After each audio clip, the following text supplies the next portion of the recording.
Sharks often release their victims after one exploratory bite. But we pay a high price for what's thought to be a case of mistaken identity. In the 1950s, on Durban's beaches, 5 people were killed and eaten in 100 days.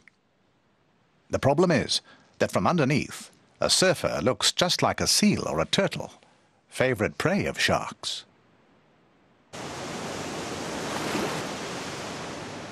And it prompted the local authorities to set up the Natal Sharks Board, an organization that now knows more about sharks than any other on Earth.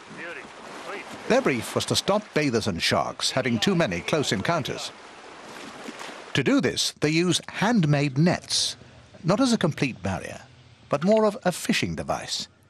The sharks can still swim over or under, but the nets, 7 meters wide and 230 long, stop about 1,400 sharks every year.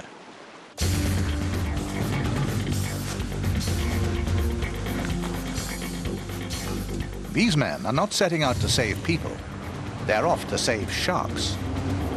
Each morning, the board sends out powerful launches to inspect the nets, which are placed between 300 and 400 meters offshore. An important part of the job is to tag and release captured sharks. This spotted eagle ray, a member of the shark family, is released none the worse for wear.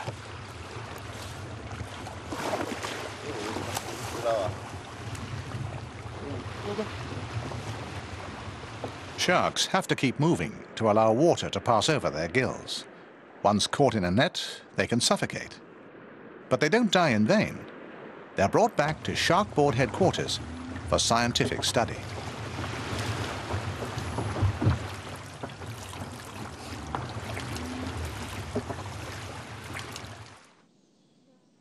And it's here that Ken Beer fascinates visitors with his daily talks.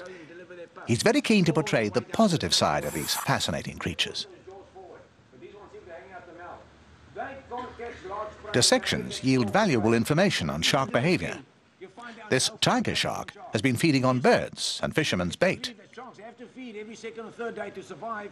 The board is keen to educate us. Those students need a strong stomach. They can scavenge, but you'll find a lot of them are very particular feeders. As well as providing information on diet, the research has allowed new technology to be developed. In the last 10 years, the board has devised a pod which you attach to your diving equipment. It generates an electronic pulse that drives sharks away. How's that for a close encounter? There are other places in Durban where you can get up close to the bad boys of the ocean with no danger at all.